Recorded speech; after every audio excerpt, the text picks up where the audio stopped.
Assembly Member Jones to propose your solar unit motion. Thank you. I mean, this is a very simple, very practical, as my colleague Gareth has already said, it's a very practical initiative to actually kickstart the solar revolution here in London, which at the moment is lagging years behind other regions.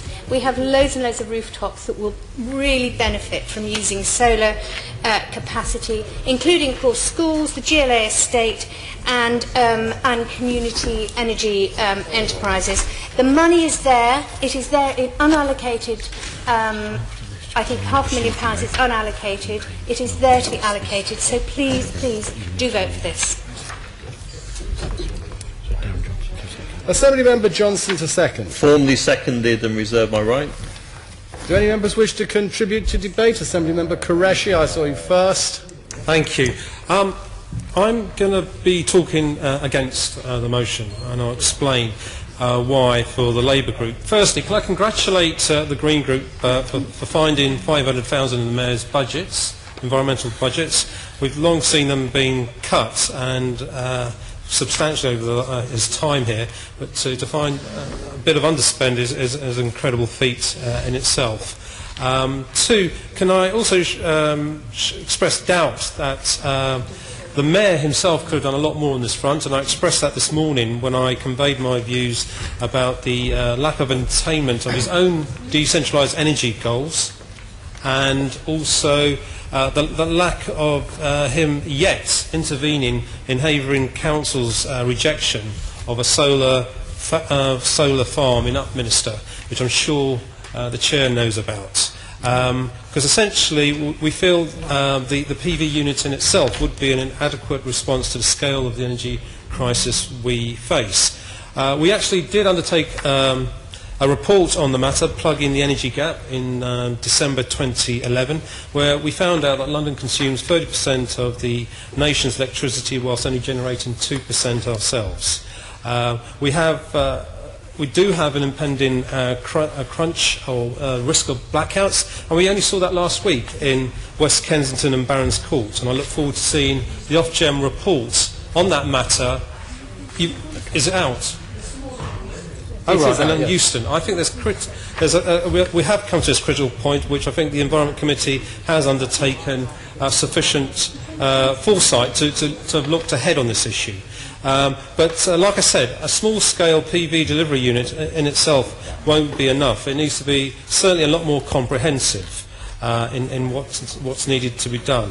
And to be comprehensive, it needs to link up with the efforts of mutual and co-op ownership of the energy supply. We are increasingly, although quite small in nature at the moment, seeing things like the Brixton Energy Company. It does need to link up with decentralised energy programme and also efforts to maximise waste-to-energy initiatives as well as offshore efforts. But also, critically, in the GLA group, we have the biggest energy consumer, TfL, which spends up to about £130 million a year. And this could be a very useful customer for a lot of alternative energy supplies in Greater London.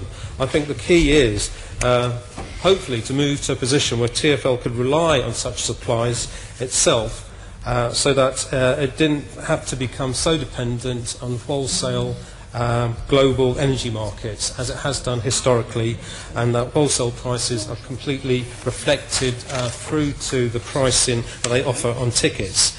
As a result of these issues and concerns, the Labour Group will be voting against this amendment, but I do see the foresight in what they're proposing, and it needs to be more comprehensive in the context that we operate here in London, and use the possibilities of TfL's purchasing power to encourage alternative energy sources in London, which is the way we need to go. Assembly Member Bacon. Yes, thank you, Chairman.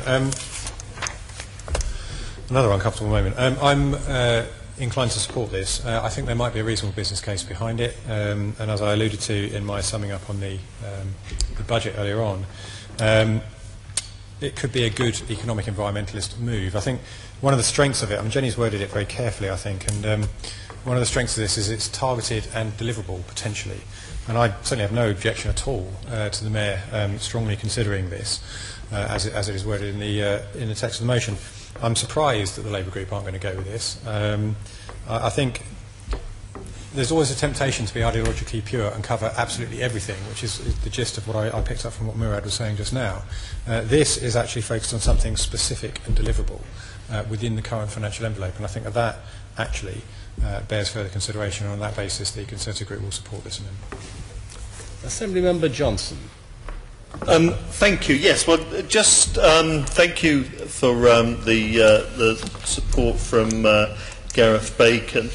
Just in terms of some of the issues that Murad raised, does this in itself tackle climate change and the need for a massive boost in renewable energy in London? In itself, of course not. Is it an important step in the right direction where the funding is there, where something could be get up and running within the next 12 months? Yes, it could.